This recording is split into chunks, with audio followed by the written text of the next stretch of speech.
Anyway, when, you know, Brittany wanted to make sure that everyone knew that they were now married and all that stuff was off, and that he was now hers. But the problem actually had to deal with once that Ryan had moved in. Brittany found out that Ryan had a hard time keeping up with things, especially his clothes. And Brittany said there's a lot of good stuff that's just missing. And she said, we really need to get this stuff back if we possibly could. And I told Brittany, I said, well, we can talk about it, but I really seriously doubt that there's any women here or people that were in a relationship with Ryan that they would be at this wedding and have some of this stuff. But anyway, if there is someone here tonight that does have this stuff, if you would, they really need this stuff. And if you could, bring it up to him right now. Wow. That's really awesome. Really awesome. I had it in my house.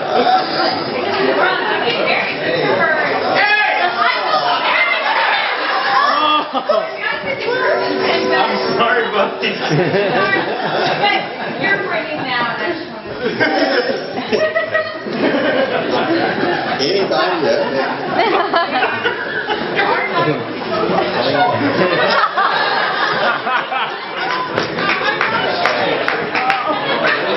That's super.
Person that has something.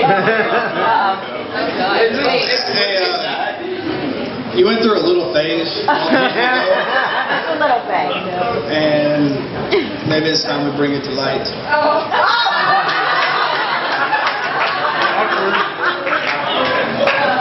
Wick, thank you.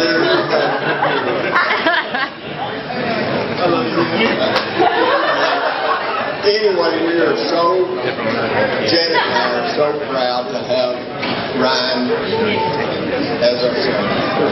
And we are so proud to have Brittany as our daughter-in-law.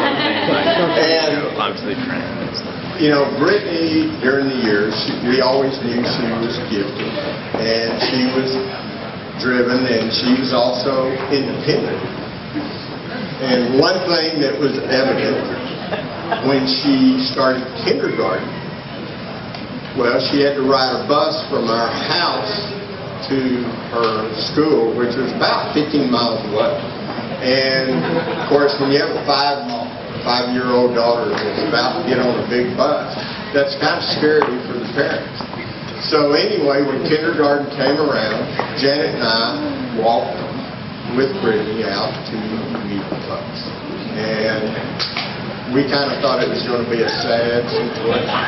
Anyway, when the bus came, of course the bus stopped and the bus driver pushed open the door and Brittany standing there, she flew in. We're crying and she just jumped on the bus. And she didn't even look back. Didn't say bye or nothing. Door closed, They were open. And anyway, Janet and I just kind of looked at each other and said, well, I guess she was ready to go. Anyway, the rest of her life, she is in high school and college, which I imagine a lot of you have been this way, but she was at the top of her class, and she took a lot of college credit courses and clept out of a lot, and she entered Texas Tech as a junior. She graduated in 2 years, entered medical school, and then, of course, came along a residency in surgery at Baylor. And everything went so great, except for about 2 years ago.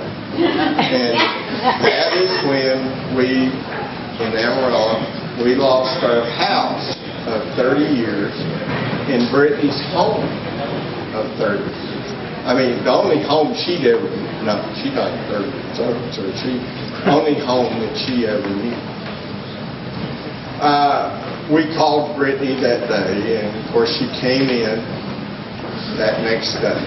And we went, Janet and I and Brittany went out to where the house had been, and I'll never forget it. The three of us were standing there, and Brittany went into where our old garage was, and of course all it was 2 chimneys, concrete slab, and about a foot of ash.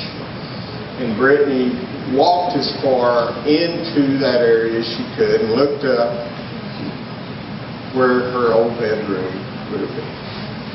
And she cried, and she cried, and she cried. And we never rebuilt that house, but we did get another home, and Brittany came back the first couple of times, and she cried some more.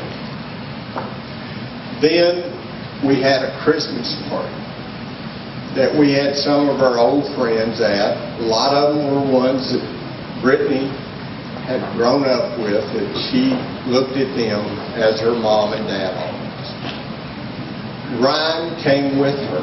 They had not been dating for long, but we all had such a good time. And I think it gave Brittany an opportunity to heal. And where Janet and I had said that your house is not your home. Your home is your family, your friends, and the community you share it with. And now in the line, with his love and his care, she's home.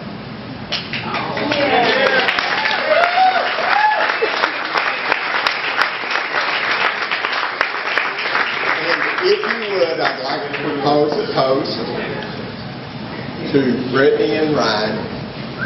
Raise your glasses and just wish them a life full of happiness.